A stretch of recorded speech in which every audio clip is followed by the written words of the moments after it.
The morning sun rose over New Jeju just like any other day. Young Sik packed his bag for school, while his mother made breakfast in their small apartment. The 8-year-old boy was excited, because today they would learn about Earth's oceans in class. He had never seen Earth, but he dreamed about it constantly. His teacher said the oceans were so big you could not see the other side. Outside, the colony buzzed with normal activity. 340,000 people called this world home. They had built farms, schools, factories, and parks. New Jeju was humanity's achievement in the Outer Rim, a testament to their ability to thrive anywhere.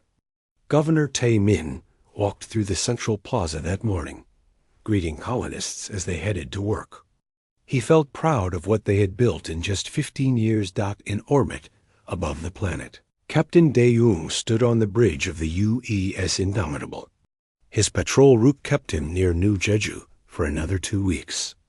It was boring duty, but someone had to do it. The Galactic Council required all member species to protect their colonies. Dae-jung did not mind. He had family down on the surface, and knowing they were safe gave him peace. Halfway across the galaxy, Ambassador Ji-woo sat in the council chambers on the great station that orbited No World. She represented humanity's interests among the dozens of alien species that made up the Galactic Council. Today's session was tense. The Vraxian Dominion had filed a territorial claim against New Jeju. The insectoid aliens insisted. The planet lay within their ancient migration. Roots.Ji-woo had argued for 3 weeks that human settlement rights were legal under council law. Humanity had surveyed the system, found no prior claims, and followed every protocol. The Vraxians did not care. They wanted the planet, and their military strength made them bold. Their ships had already formed a blockade around New Jeju, preventing supply ships from reaching the colony. The council arbiter, a tall avian creature named Thelvara, ruffled her feathers as she spoke. Her voice echoed through the chamber with mechanical translation. The council has reached a decision. Humanity must evacuate New Jeju within 30 standard days. The Vraxian claim has historical precedent. Ji-woo stood immediately. Historical precedent? They have no settlements there. No structures. No population. They just want the planet because we made it valuable. Your objection is noted, Thelvara replied coldly. The decision stands. 30 days. Back on New Jeju, young Sik sat in his classroom with 40 other children. His friend Hannah sat beside him. She was 10 and always got the best grades. Today she seemed worried. Her father worked for the governor, and she had heard her parents talking late at night about the Vraxian ships in orbit. Do you think we will have to leave? Hannah whispered to young Sik. My dad says humans do not run away, young Sik whispered back. He says we will stay and fight if we have to. Their teacher, a kind woman named Mrs. Song, tried to keep the lesson going. She projected images of Earth's Pacific Ocean onto the wall. The children stared in wonder at the blue expanse. Young Sek raised his hand to ask a question. He never got the chance. The air raid sirens started wailing. Mrs. Song's face went pale. The drills they had practiced were supposed to be just drills. This sound was different. This was real. Everyone, under your desks now. Mrs. Song shouted. The children scrambled to hide. Young Sik grabbed Hannah's hand. They could hear explosions outside, getting closer. The building shook. Dust fell from the ceiling. Hannah started crying. Young Sik told her it would be okay, even though he was terrified. The Vraxian fighters screamed overhead. Their weapons tore through the academy's roof. Young Sik heard Mrs. Song scream. Then he heard nothing at all, not in orbit. Captain Dae-young watched his sensors with growing horror. Vraxian ships were firing on the surface. Not on military targets. Not on government buildings. On the school district. Get me the Vraxian commander now.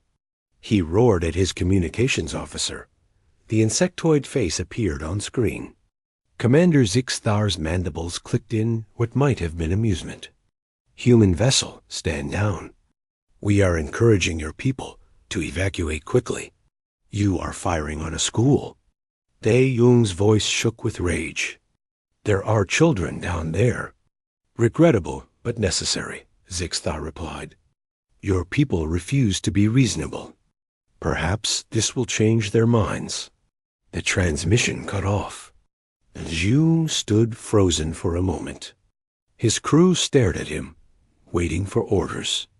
He wanted to fire every weapon his ship had at the Vraxian fleet, but he was outnumbered 20-1.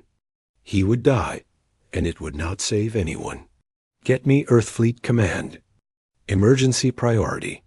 And prepare rescue shuttles. Now. The attack lasted 4 minutes. When it ended, 127 children were dead. 340 more were wounded. Young Sik died instantly when the ceiling collapsed. Hannah survived, but lost her right arm to falling debris. She lay in the rubble, crying for her parents, surrounded by the bodies of her classmates. Governor Taemin reached the academy within minutes. What he saw would haunt him forever. Parents were digging through rubble with their bare hands, screaming their children's names.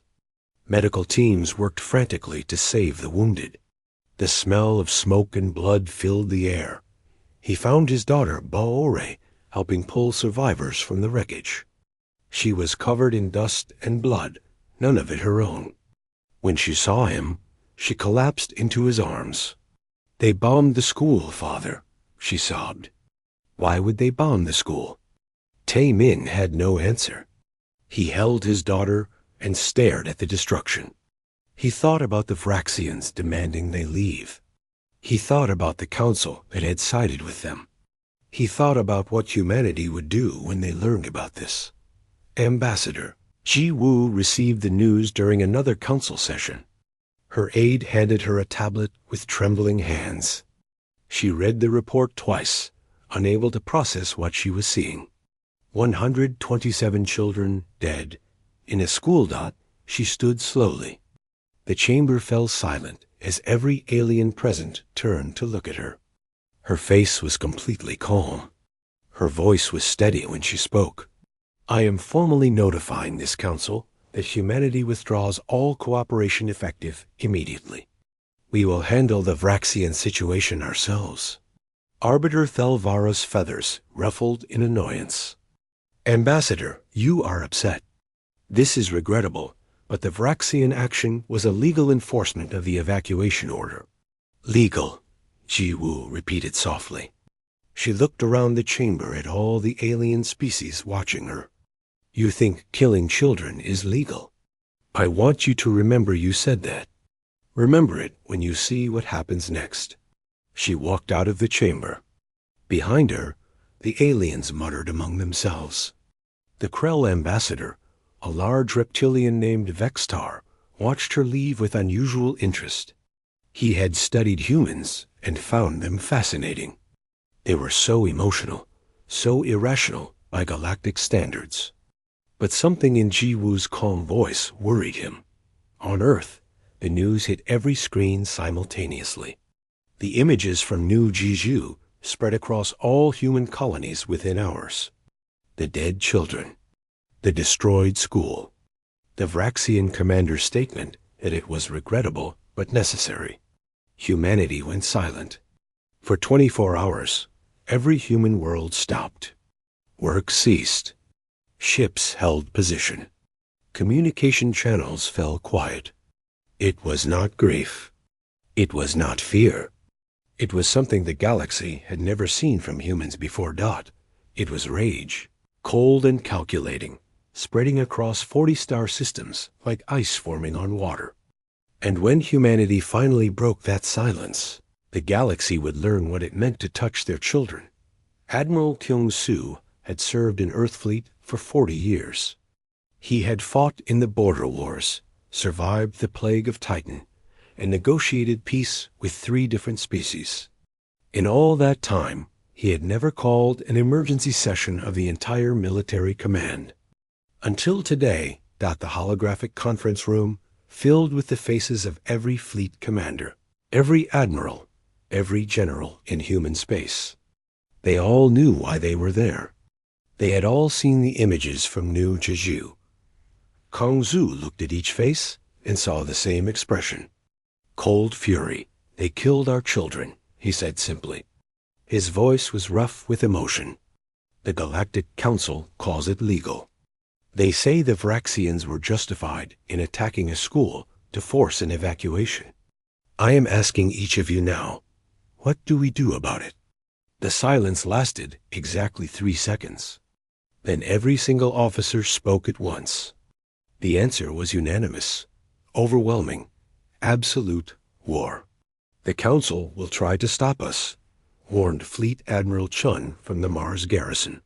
They have peace enforcement protocols. Let them try, Kyung-Soo replied. We are done asking permission to protect our people. Send the orders. Every ship, every Marine, every fighter pilot. I want full mobilization within 48 hours. We are going to show the galaxy what happens when you harm our children. The orders went out across human space. On colony worlds, reserve units activated. Shipyards that had been building cargo vessels switched to warship production. Weapons labs opened sealed vaults containing experimental technology. Earth Fleet, which had been a defensive force, transformed into an invasion armada. Dr. Misan stood in her laboratory, staring at designs she had never wanted to use. She was a physicist, not a weapons designer. But her daughter had been on New Jeju, visiting her grandmother. Her daughter had been in that school. The funeral was tomorrow. She was not building weapons for tomorrow. She was building weapons for vengeance. These resonance torpedoes will ignore their shields, she explained to the military officers reviewing her work. Her voice was empty of emotion. The plasma warheads will burn through their hulls in seconds. The radiation bursts will sterilize their ships from the inside out.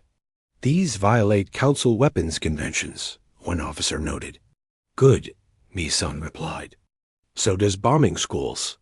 On New Jeju, the colony refused to evacuate. Governor Tae-min had given them the choice. Most chose to stay. They armed themselves with whatever they could find. Farmers carried hunting rifles. Factory workers built improvised explosives. Teachers learned to shoot. Bora organized the civilian militia. She was only 19, but she had helped pull bodies from the school. She had held Hana while doctors amputated her arm. She was not leaving. My father says Earth Fleet is coming, she told the assembled volunteers. He says they are bringing everything they have. We just need to hold on until they get here. What if the Vraxians attack again? Someone asked. Bora checked her rifle. Then we make them pay for every meter of ground. In the hospital, Hannah lay in her bed, learning to live with one arm. The doctors said she was lucky to be alive. She did not feel lucky. She felt angry. Her friends were dead. Young Sik was dead. Mrs. Song was dead. And the aliens who did it were still up there in orbit, probably laughing. Captain Dae-Young visited her that evening. He sat beside her bed, this hardened military officer, and he cried. He had known young Sik's family. He had attended the boy's birthday party just 3 months ago. I am sorry, he whispered. I was up there. I was right there, and I could not stop them. It is not your fault, Hana told him.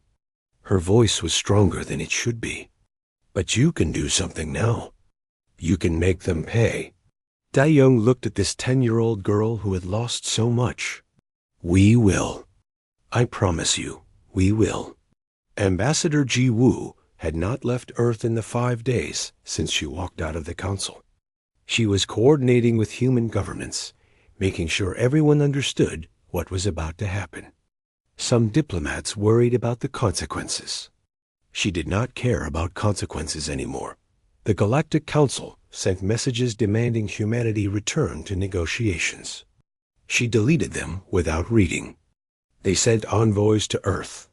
She refused to meet them. They sent warnings about sanctions and trade restrictions.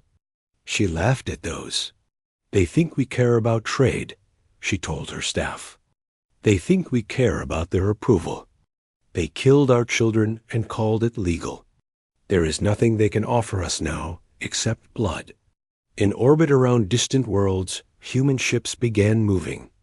Cargo vessels, passenger liners, scientific research ships, everything was recalled to human space. Human citizens on alien worlds were advised to return home. Quietly, without explanation, humanity was withdrawing from the galaxy. The aliens noticed. Of course they noticed. Trade routes went silent. Diplomatic channels closed. Human ships that had been everywhere suddenly vanished. The Krell ambassador Vextar watched it all with growing unease. He had studied human history, their wars, their cultural evolution. He understood something most species did not. Humans were not prey animals. They were persistence predators who had climbed to the top of their food chain through patience, planning, and overwhelming violence when necessary. And now something had triggered their hunting instinct. He tried to warn the Council. The humans are not retreating. They are preparing. Arbiter Thelvara dismissed his concerns. They are emotional creatures throwing a tantrum. They will calm down and return to negotiations. The Vraxian situation is resolved. New Jeju will be evacuated peacefully. Vextar wanted to explain that she was wrong, that she had made a catastrophic error in judgment. But he said nothing. The Krell had learned long ago not to stand between a predator and its prey. Commander Hyan Wu led Earth Fleet's Special Operations Division. His job was to do things that did not appear in official reports. Sabotage, infiltration, assassination, the dark work that kept humanity safe. He had been given new orders, and they were the simplest he had ever received. Make them bleed. His teams moved invisibly through Vraxian space. They were not there to gather intelligence. They were there to destroy. Supply depots exploded without warning. Communication satellites went offline. Vraxian commanders started finding their officers dead in locked rooms. The Vraxians thought they were dealing with terrorists, or perhaps an internal coup. They had no idea these were human operators. They had no idea what was coming. Admiral Kyung-soo watched the reports coming in from across human space. 847 warships had assembled. More than humanity had ever gathered in one place. Every captain knew the mission. Every crew was ready. They had all lost someone, or knew someone who had lost someone, on New Jeju. Sir, the Vraxians are massing their fleet, his tactical officer reported. Looks like they are preparing to invade New Jeju completely. Good, Kyung-soo replied. Let them gather in one place. It will make this easier. He opened a channel to every ship in the armada. Thousands of faces appeared on his screen. Human faces. Angry faces. In 6 hours, we jump to New Jeju, he said. Our mission is simple. The Vraxians killed our children. We are going to make sure they regret it. We are going to hit them so hard that every species in the galaxy remembers what happens when you touch humanity's children. No mercy, no prisoners, no exceptions. Does everyone understand? The response was deafening. Thousands of voices shouting as one. Yes, sir. The Council sent one final delegation to Earth. They arrived in Geneva, where the unified Earth government was headquartered. They demanded to speak to someone in charge. They got Ambassador Ji Woo. The Council orders humanity to cease all military preparations, the lead delegate announced. Any attack on Vraxian forces will result in severe sanctions. Ji Woo looked at them with cold eyes. Tell the Council this. We are coming. Tell the Vraxians this.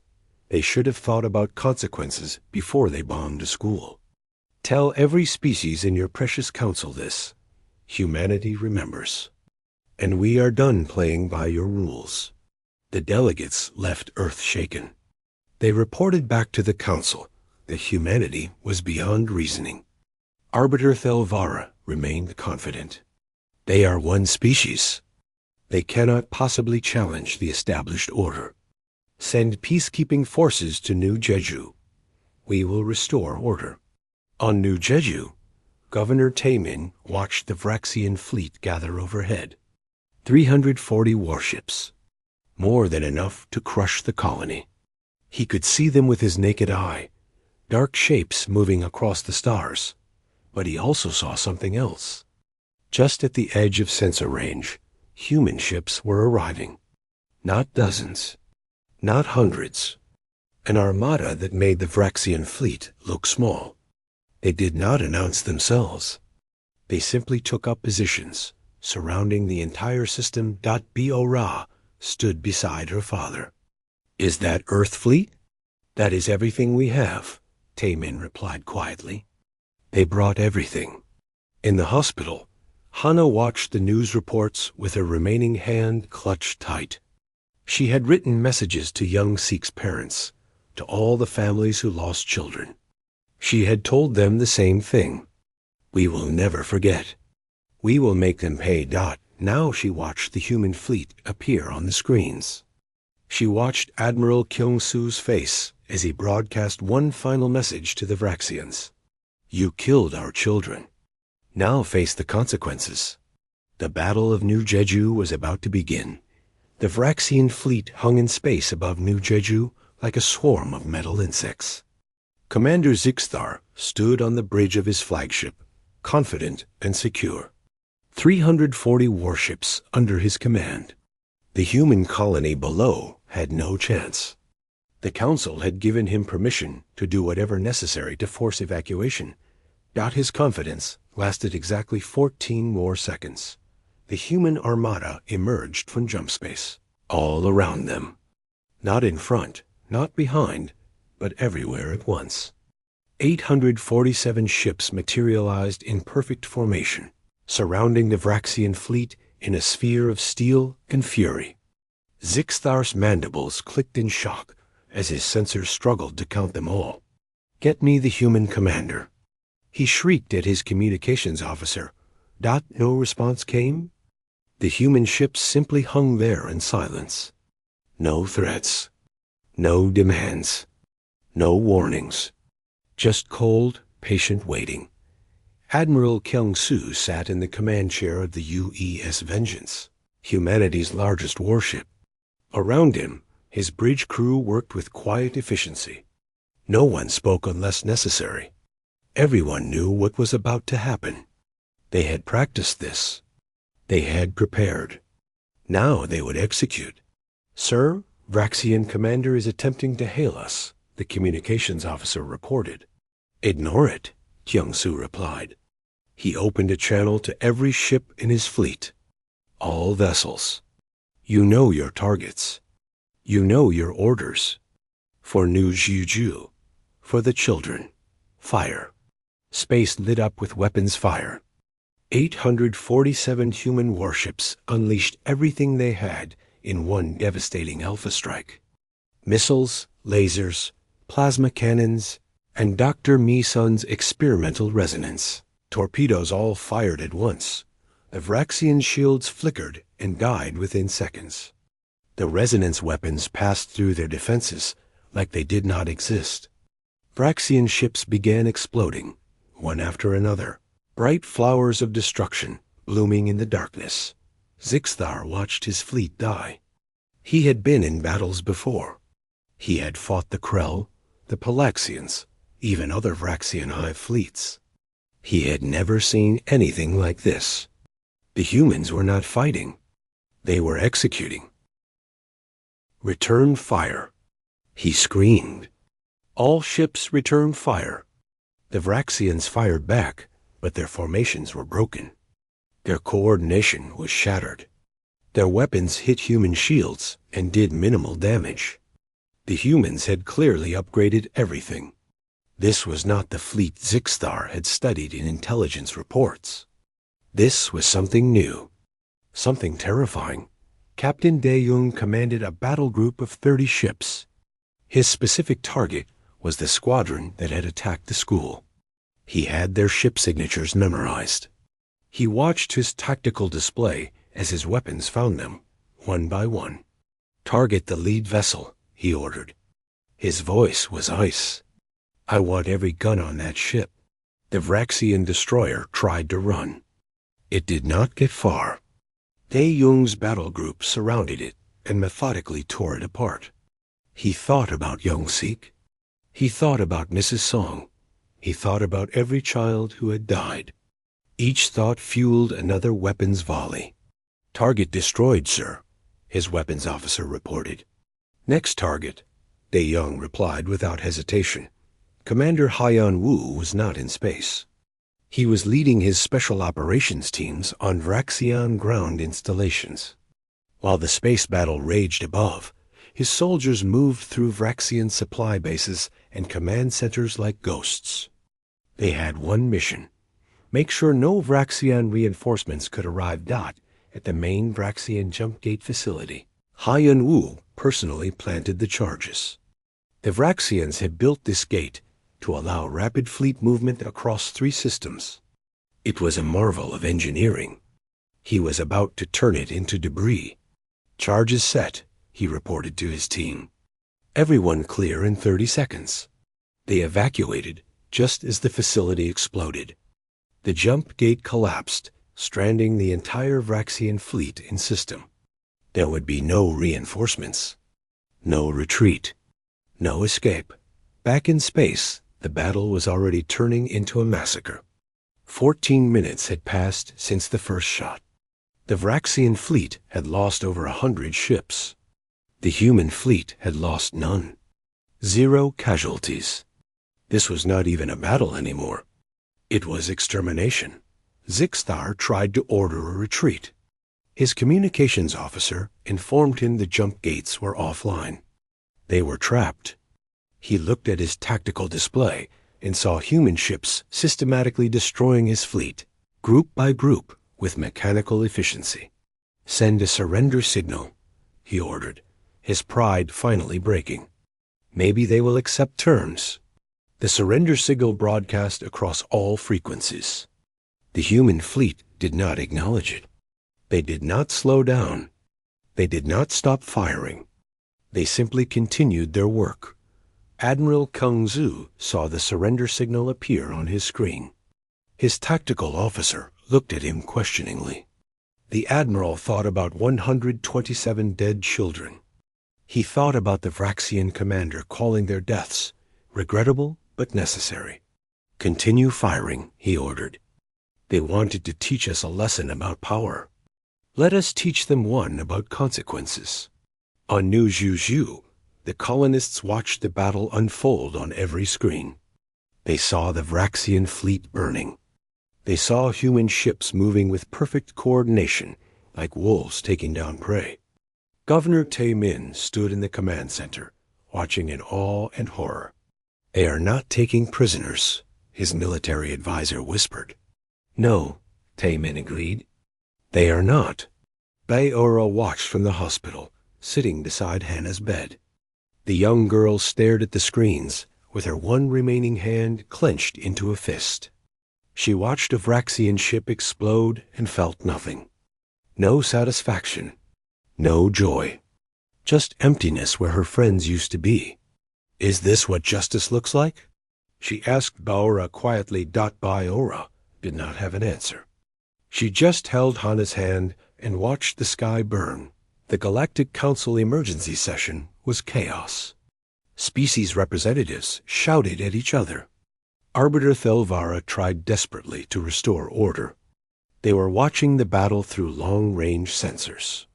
They were watching one of their member species being systematically destroyed. "Send the peacekeeping fleet," someone demanded. "Where?" Another voice replied. "The humans have surrounded the entire system. The peacekeepers would have to fight through them." Krell Ambassador Vexstar sat silently, watching the tactical displays. He had tried to warn them. He had told them humanity was different. Now he watched as humans proved him right in the most brutal way possible. Should we send forces to stop them? Another ambassador asked Vexstar directly. The Krell looked at the human fleet on the display. 847 warships, fighting with perfect coordination, with technology the Council had not known they possessed, with a fury that burned cold and efficient. No, Vexstar said finally. Let them finish. And let every species here learn from this. Ambassador Ji Woo watched the battle from Earth. She had a direct link to Admiral Kyung-Soo's flagship. She saw everything. Part of her wanted to tell them to stop. Part of her remembered she was a diplomat, that this went against everything the Council stood for. Then she remembered walking through the destroyed school. She remembered the small bodies. She remembered young Seek's mother, who had tried to speak at his funeral, but could only scream in grief. End them, she whispered to the screen. The Battle of New Jeju lasted 43 minutes from first shot to last. When it ended, 340 Vraxian warships had been reduced to debris. Not a single ship escaped. Not a single crew survived. The human fleet had taken minimal damage. A few shield failures, some hull scoring. Nothing serious. Admiral Kyung-Soo stood on his bridge, looking at the tactical display, showing nothing but wreckage. His crew was silent. They had just participated in the most one-sided military victory in human history. They had also just killed tens of thousands of enemy combatants without mercy. All ships stand down from combat status, Kyung-Soo ordered. His voice was tired. Captain Dae-Yoon, take your battle group and set your orbit around New Jeju. Everyone else, prepare for next phase. Next phase, sir? His executive officer asked carefully. Kyung-Soo pulled up a star chart showing Vraxian space. 3 systems, dozens of military installations, hundreds of defensive platforms. We are not done. This was just the first lesson. Now we teach them the rest. Across the galaxy, the news spread fast. Humanity had engaged in open warfare. They had destroyed an entire fleet. They had ignored surrender signals and shown no mercy.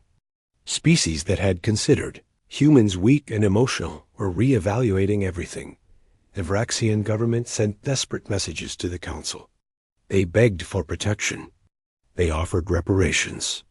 They promised to never threaten human space again. The Council debated what to do. Admiral Kyung-Soo did not wait for their debate to finish. The human armada split into 3 groups and jumped to Vraxian space. They appeared over military installations and opened fire. They appeared over defensive platforms and destroyed them. They moved through Vraxian territory like a storm, devastating everything military they found. Civilian centers were untouched. Residential areas were spared. But every weapon, every warship, every military base, they burned. The humans made sure of that. Commander Zixstar had survived the battle by pure chance. His flagship's escape pod had launched automatically when the ship was destroyed. He drifted in space for hours before being recovered by Commander Hyun-Woo's team. They pulled him from the pod and looked at him with cold eyes. Commander Zixstar, Hyun-Woo said quietly, you killed children. Now you get to answer for it. They took him not to a military prison, but to New Jeju. They brought him to the colony he had attacked. They brought him to face the people whose children he had murdered. Justice, human style, was waiting. The human fleet arrived at Vraxian Prime like a storm cloud blocking out the sun. Admiral Kyung-Soo looked down at the planet from orbit and felt nothing but cold purpose. This was the Vraxian homeworld. Billions of civilians lived there. He was not here for them. Scan for all military installations, he ordered. Everything. Every base, every weapons platform, every ship in dock. I want a complete target list. The Draxian government had been broadcasting surrender messages for hours. They offered unconditional peace. They offered reparations. They offered anything humanity wanted. Admiral Kyung-soo deleted every message without reading it. "Sir, we are receiving a transmission from the Galactic Council," his communications officer reported. "They demand we cease hostilities immediately." "Tell them no," Kyung-soo replied simply. "Tell them we will cease when we are satisfied. Not before."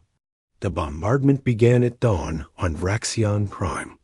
Human ships targeted military installations with precision weapons. Barracks exploded. Weapons factories burned. Naval shipyards collapsed into rubble. The civilian population watched in terror as their military infrastructure was systematically erased, but the humans never fired on civilian targets. Not once. Schools, hospitals, residential areas all untouched. The message was clear. This was not about conquest or genocide. This was about justice. This was about teaching a lesson that would never be forgotten. On the ground, Vraxian military commanders tried to organize a defense. They launched fighters. They activated ground-to-space weapons. Nothing worked. Human targeting was too precise. Human weapons were too advanced. Within 6 hours, Vraxion Prime's entire military capacity was reduced to smoking craters. Commander, Haiyan Wu's transport landed on New Jeju carrying a prisoner. Zixthar was dragged from the ship in restraints, his insectoid body covered in minor wounds. A crowd had gathered at the landing pad. Parents who had lost children. Teachers who had survived the attack. Citizens who had helped dig bodies from the rubble. They were silent as Haiyan Wu walked Zixthar through them. No one shouted. No one attacked. They just stared with eyes full of pain and rage. The Vraxian commander suddenly understood true fear. These humans were not going to execute him quickly. They were going to make him face what he had done. Governor Taemin waited at the memorial site. They had built it where the school once stood. 127 names carved into black stone. Flowers and toys left by grieving families covered the ground. Zixthar was forced to stand before it. "Read them," Taemin ordered quietly. "Every name, out loud." Zixthar's translator caller made his voice sound hollow as he read. "Young Sik Park. Hannah Choi." He paused. "Hannah Choi is alive." "She lost her arm," Taemin replied coldly. "Keep reading, name after name. Children between ages 5 and 12. Some names Zixthar stumbled over, unable to pronounce the human sounds. Behind him, parents wept. Some had to be held up by friends. Each name was a knife cutting into everyone present. When he finished, Hannah stepped forward from the crowd.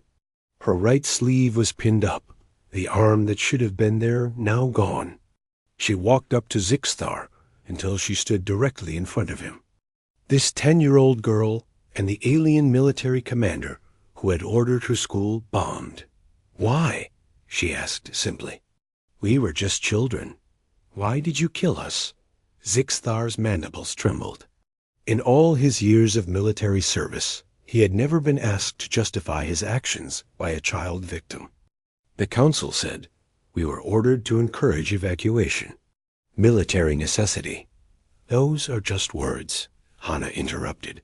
Her voice was steady despite the tears on her face. "My friend Young Sik was 8 years old. He wanted to be a marine biologist.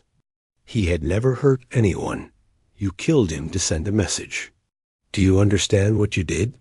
For the first time, Zixthar did understand. He had thought of the attack as a tactical decision, a way to pressure the human government. He had never considered the individual lives, the dreams, the futures he was erasing. Looking into this child's eyes, he finally grasped the magnitude of his crime. He started, but had no words. What could he possibly say? "I thought so." Hana said quietly. She turned and walked back to Biora, who wrapped her arms around the girl. The trial took place in the rebuilt community center. It was not a military tribunal. It was not a council court.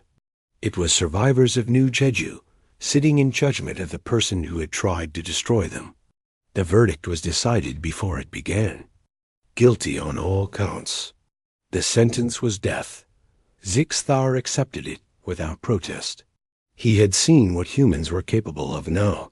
He understood that mercy was not something he deserved or would receive. He was executed 3 days later. His body returned to the Vraxian government as a warning. The Galactic Council finally sent a delegation to meet with human representatives. It was led by Arbiter Thelvara herself, the same alien who had dismissed human concerns as emotional overreaction. She arrived on Earth expecting to negotiate humanity's return to civilized behavior. Ambassador Ji Woo met her in a small conference room. No ceremony, no formal greeting. Just 2 representatives facing each other across a table. The Council demands that humanity cease all military operations immediately, Thelvara began. You have violated every law of warfare. You have ignored surrender signals. You have devastated 3 Vraxian systems. This cannot. Stop, Ji Woo interrupted coldly. I am going to explain something to you very clearly. You authorized an attack on a school. You called the deaths of 127 children regrettable but necessary. You told us that our children were acceptable losses in a territorial dispute. The Vraxian action was within Council legal parameters for I do not care. About your parameters, Ji Woo's voice remained calm, but her eyes were ice. You do not understand humans. You do not understand what children mean to us.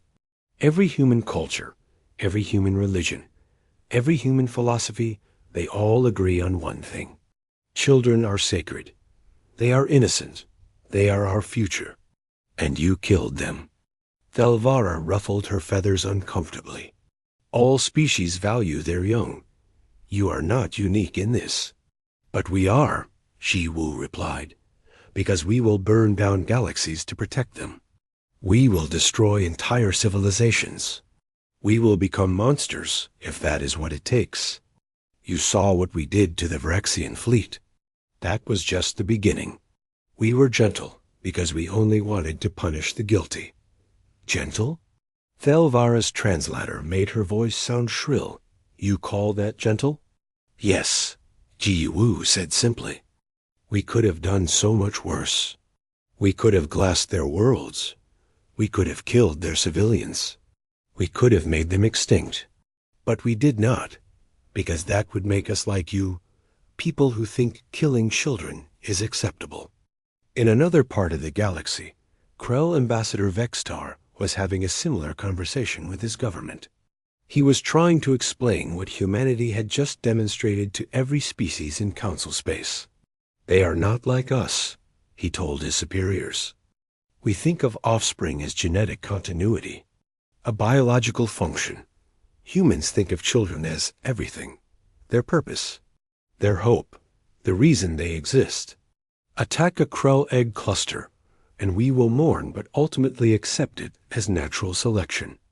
Attack a human child, and they will hunt you across the stars. So they are dangerously emotional and unstable, one superior concluded. No, Vextar corrected. They are predators with a very specific trigger. As long as you do not threaten. They're young, they are peaceful, cooperative, even generous. But cross that line, and they transform into something terrifying. The Council crossed that line. Now we all must live with the consequences. Dr. Meeson sat in her laboratory, looking at the weapons designs that had devastated the Vraxian fleet. She had created them in grief and rage. Now she felt only emptiness. Her daughter was still dead. The vengeance had not brought her back. Nothing would bring her back. But maybe, she thought, maybe now other children would be safer. Maybe the galaxy would think twice before targeting schools. Maybe her daughter's death and 126 others had purchased a better future god. It was cold comfort. But it was something. Admiral Kyung-soo stood on the bridge of his flagship, watching the last military installation on Vraxian Prime burn. His fleet had completed its mission. Vraxian military power was broken completely. They would not threaten anyone for generations. "Sir, new orders from Earth Command?" his executive officer asked. "Yes," Kyung-soo replied tiredly. "We are to return to New Jeju. The Council has agreed to our terms." Those terms were simple. The Vraxians would pay reparations to every family who lost someone. New Jeju would remain human territory forever. And most importantly, the Council would adopt new laws protecting children of all species in conflict zones. It was called the New Jeju Accords. Every Council species would have to sign it, and everyone would remember how those accords came to be. Back on New Jeju, Hana stood at the memorial with her remaining hand resting on young Seek's name. Bayora stood beside her, as she had every day since the attack. "They say the war is over," Hana said quietly. "They say we won. Did we?" Bayora asked. Hana did not answer for a long time. She thought about her lost arm. She thought about her dead friends. She thought about the Vraxian ships burning in space. Finally, she spoke. "We made sure it cannot happen again." Maybe that is enough. Governor Tae-min worked on rebuilding the colony. New buildings rose where destroyed ones had fallen. New families arrived to replace those who had left. The school was rebuilt larger and stronger, with Young Sikh Memorial Library at its heart. Life continued on New Jeju, but it was different now. Every colonist remembered what had happened. Every child learned about the attack in history class. The memorial stood at the center of the colony, a permanent reminder. Humanity had learned something too. They had learned they could be terrifying when necessary. They had learned the galaxy would bend to their will when pushed. They had learned that justice, human style, was absolute and unavoidable. The question now was what they would do with that knowledge, what they would become, having discovered their own capacity for calculated destruction. Admiral Kyung-soo thought about this as his fleet jumped back to human space. He thought about the Vraxian crews he had ordered killed. He thought about whether he had done the right thing. He decided he had, not because it felt good, not because it brought back the dead, but because now, maybe, no other children would die in schools. No other species would look at human young and see acceptable targets. The price of that security was high, but he would pay it. They all would. That was what it meant to be human. To protect the innocent at any cost, even the cost of their own souls. 5 years had passed since the attack on New Jeju. The colony had grown larger than before. Nearly 500,000 people now called it home. The memorial stood in the central plaza, surrounded by gardens that bloomed year-round. Every morning, people stopped to read the names carved in stone. 127 children who would never grow old. Hana was 15 now. She had learned to live with one arm, though phantom pains still woke her some nights. She stood in the dress uniform of Earth Fleet Academy, waiting for the transport that would take her to training. Governor Tae-min stood beside her, proud and sad at the same time. "You do not have to do this," he told her gently. "You have given enough." "I have to," Hana replied. She looked at the memorial, at young Seek's name near the top. Someone has to protect the others. Someone has to make sure this never happens again. But Ora hugged her tightly. "You will make a great officer. Better than these old men who just know how to blow things up." Hana smiled. It still felt strange to smile, but 5 years had taught her that life continued. Joy could exist alongside grief. The dead would want the living to have both. Captain Dae-young, now Admiral Dae-young, commanded the Frontier Defense Fleet. His hair had gone gray in 5 years.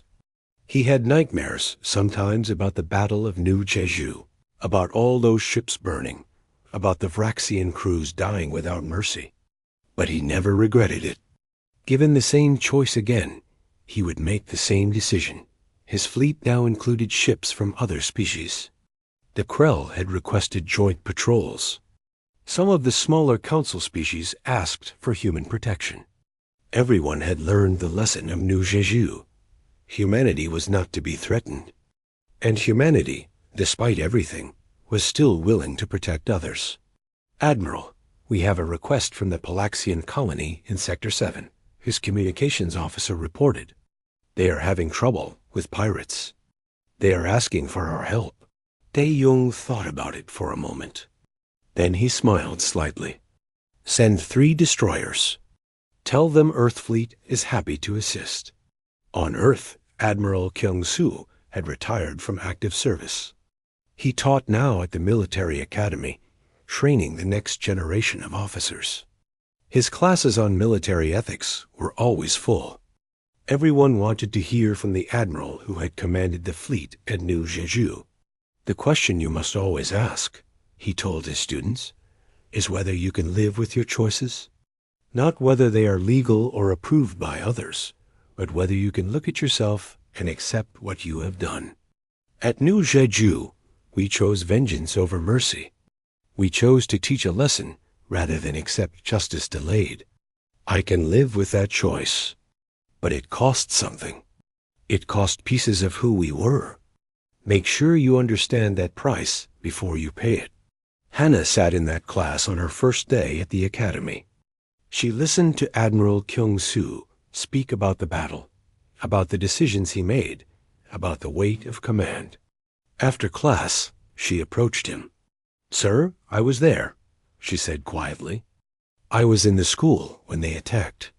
Kyung-soo looked at this young woman, at her pinned-up sleeve, at her determined eyes. "I remember you. You were in the hospital. You spoke to Commander Zixthar before his trial." "Yes, sir," Hannah confirmed.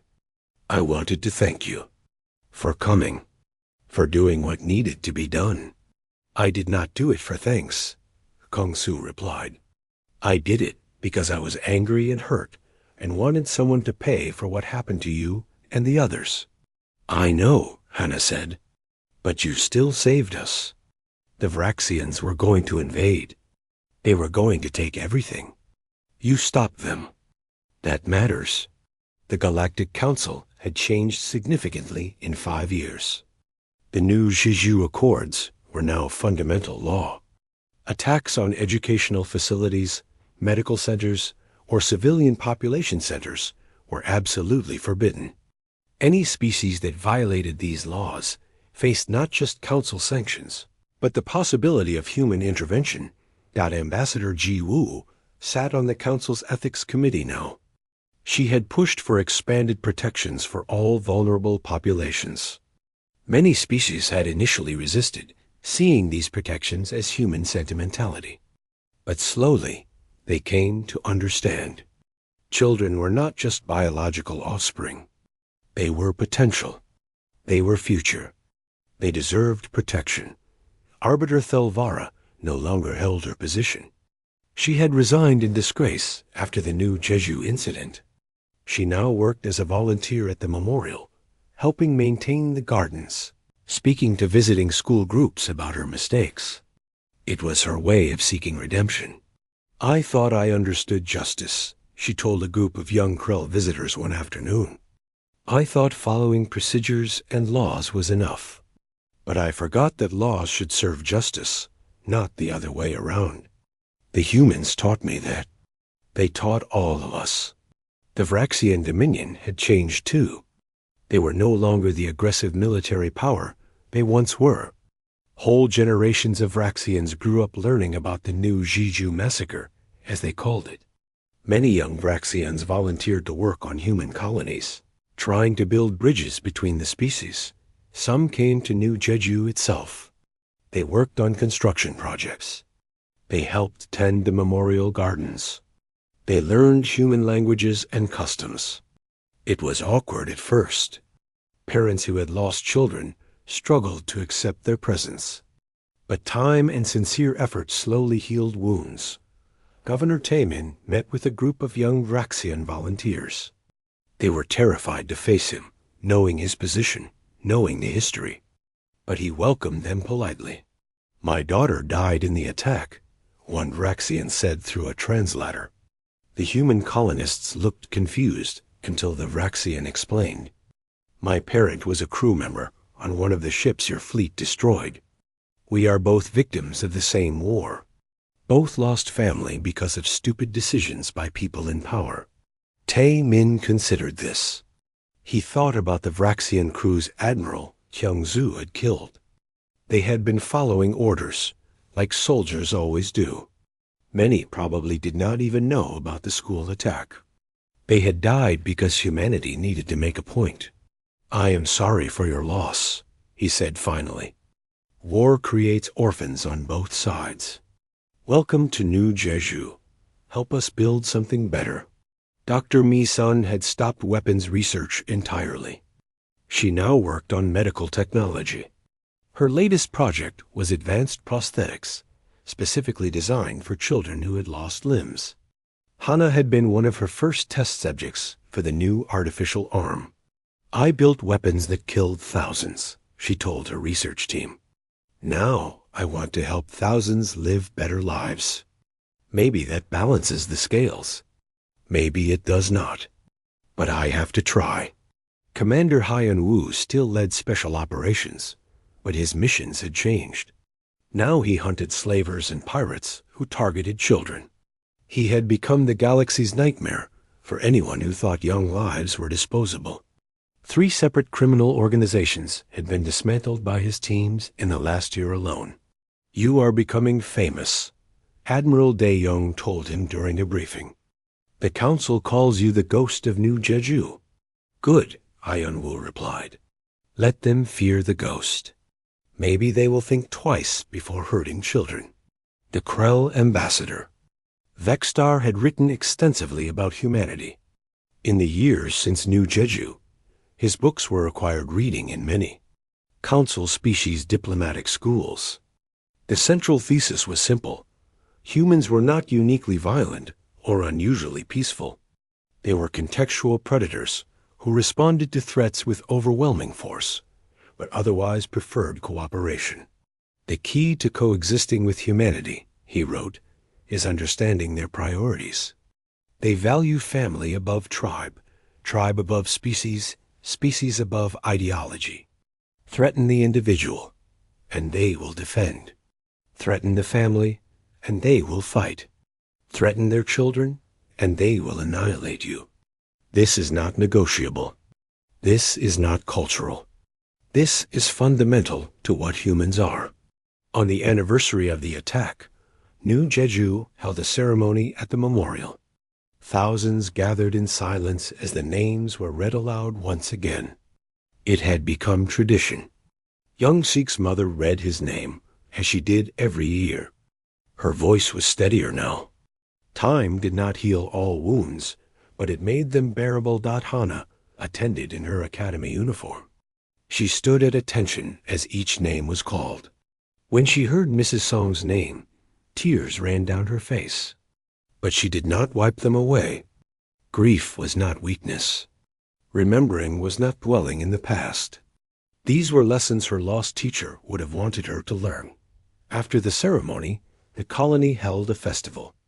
It seemed contradictory at first, mourning and celebrating in the same day. But humans understood complexity. They could hold sorrow and joy together. They could remember the dead while celebrating that the living had survived and thrived. Bai Ora had become an advocate for trauma recovery. She counseled survivors, not just from New Jeju, but from conflicts across human space. She knew what it meant to dig through rubble looking for friends. She knew what it meant to rebuild yourself after everything fell apart. "The attack broke us," she told a support group. "But we chose how to heal. We could have become bitter and angry forever. Some did. But most of us decided to build something better. That is the real victory. not the military win. The fact that we are still here, still living, still hoping. That is what defeated them. Admiral Kyung-soo died 7 years after the Battle of New Jeju. He was 73 years old. His funeral was attended by thousands, including representatives from dozens of alien species. They came to pay respects to the admiral who had changed the galaxy dot in his will. He left a message to be read at the memorial. I did what I thought was necessary. I made choices that haunt me still, but I would make them again to protect our children. That is what it means to serve. That is what it means to be human. Remember the cost. Remember the reason. Never forget either. Hannah graduated from the academy at the top of her class. Admiral Dae-jung personally presented her commission. She requested assignment to frontier protection, working to keep colonies safe. Her application specifically mentioned New Jeju as her motivation. I want to make sure no other child goes through what I did, she wrote. I want to protect families. I want to honor the memory of those who did not survive. This is how I can serve. She received command of a patrol vessel, young for such responsibility, but proven capable. Her crew knew her story. They knew she had survived the attack. They knew she had faced Commander Zixthar. They trusted her completely. On her first patrol, they encountered a distress signal from a small colony under pirate attack. The pirates were threatening to target the colony school if they did not surrender valuable cargo. Hannah's response was immediate and overwhelming. All weapons target the pirate vessels, she ordered. Her voice was cold and certain. They threatened children. End them. The battle lasted less than 5 minutes. The pirates never stood a chance. Word spread quickly through criminal networks. There was a new admiral protecting the frontier. She was young. She had one arm. And she absolutely would not tolerate threats to children. The galaxy had learned its lesson at New Jeju, but Hannah and her generation would make sure that lesson was never forgotten. They were the children who survived. They were the witnesses who remembered. They were the guardians who would ensure it never happened again. 50 years after the attack, the New Jeju Memorial was expanded to include names from across the galaxy. Children of all species who had died in conflicts. The Council had adopted humanity's fierce protection of the young as universal law. Schools, hospitals, orphanages, all were sacred spaces now. Protected absolutely. It had taken a massacre to teach the galaxy that lesson. It had taken human rage to enforce it.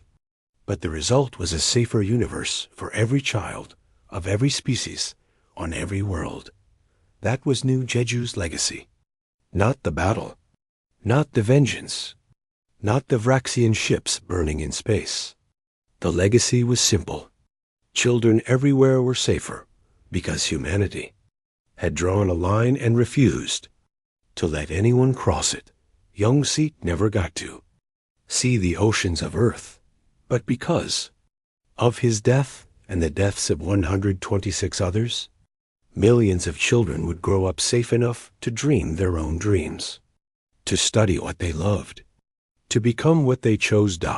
And in the end, perhaps that was enough.